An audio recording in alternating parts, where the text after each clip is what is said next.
ए लोगो, अपने रब की इबादत करो जिसने तुम्हें पैदा किया और उन लोगों को भी जो तुमसे पहले गुजरे, ताकि तुम उससे डरो।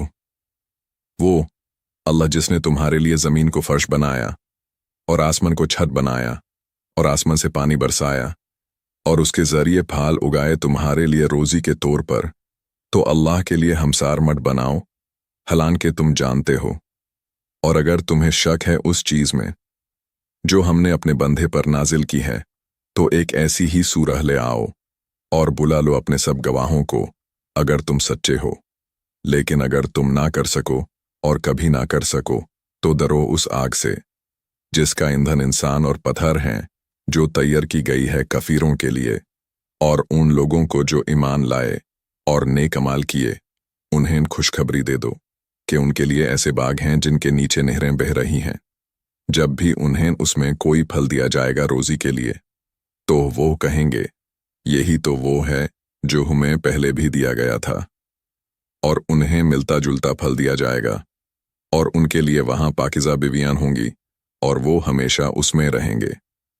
बेशक अल्लाह नहीं शर्माता छोटी सी मिसाल देने से, चाहे वो मच्छर हो या उससे भी छोटी कोई चीज़।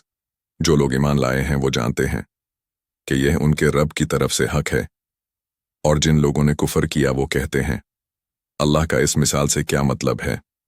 इस मिसाल के ज़रिए अल्लाह कई लोगों को गुमराह करता है और कई लोगों को हिदायत देता है, और गुमराह करता है सिर्फ फरिश्ते को, वो लोग जो अल्लाह के अहद को तोड़ देते हैं, उसके बाद के उसे मजबूती से बांध चुके होते हैं, और काट देते हैं उन रिश्ते को जिसे अल्लाह ने जोड़ने का हुक्म दिया है, और ज़मीन में फसाद फैलाते हैं। वही लोग नुकसान उठाने वाले हैं।